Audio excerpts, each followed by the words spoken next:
नौजवान इमरान नबी डार ने वजीर दाखिला अमित शाह के बयान पर कहा है कि उन्हें खुशी है कि वजीर दाखिला कम से कम इस बात पर मुत्तफिक हैं कि यहां सिर्फ 3 जमातें हैं। डार ने कहा कि अगर बीजेपी कश्मीर से 3 लोकसभा सीटों पर इलेक्शन लड़ने का इरादा रखती है तो वो एक भी नहीं जीत पाएगी। इमरान नबी डार ने कहा कि बीजेपी ने यहां प्रॉक्सी पार्टियां बना रखी हैं। इमरान ने कहा कि वो लोगों को इसके बारे में बता रहे थे और अब वो अल्ताफ बुखारी, सज्जाद लोन और गुलाम नबी आजाद की सूरत में ऐसा होता देख रहे हैं।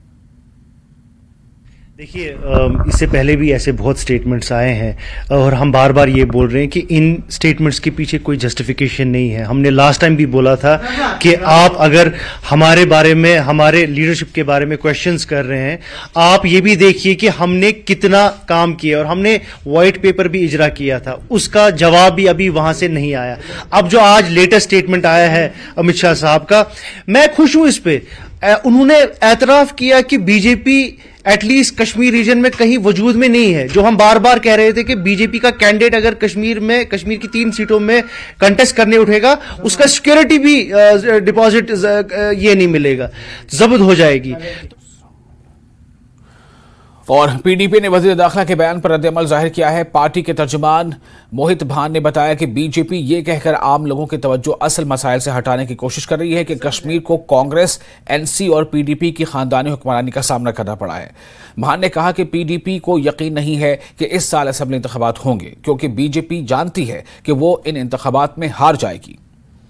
देखिए, जब काम गिनाने की बात आती है और काम दिखाने के वाला कुछ है नहीं। पिछले 10 साल से गवर्नर का रूल ऑलमोस्ट 7 साल से ऊपर हो गया गवर्नर का रूल है।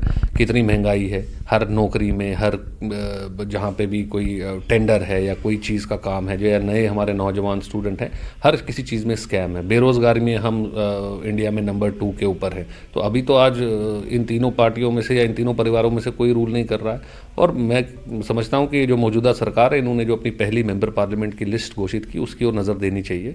उसके अंदर देखना चाहिए कि कितने फॉर्मर मिनिस्टर्स, मेंबर पार्लियामेंट्स या चीफ मिनिस्टर्स के बच्चे जो हैं वो आज इलेक्शन की तैयारी कर रहे हैं और लोगों के पास जा रहे हैं। तो क्या उन्होंने ये डिसाइड कर लिया है कि उनके माता पिता की वो औलाद नहीं है? तो पहले उनको अपने अंदर झांकना चाहिए, फिर उसके बाद दूसरे के ऊपर उंगली उठानी चाहिए या उसके ऊपर कोई प्रतिक्रिया देनी चाहिए। मैं समझता हूँ कि जो गवर्नर रूल पिछले कई सालों का रहा है, उसमें कहीं ना कहीं लोग बहुत परेशान हैं। ये नाली बनाना, सड़क बनाना, ये रूटीन का काम है। इसके अंदर कोई सरकार नहीं भी रहे फिर भी ये बनती रहेंगी, क्योंकि एक प्रोसेस है, ये मनी सिस्टम का एक प्रोसेस है, ये चलता रहेगा। तो लेकिन जहाँ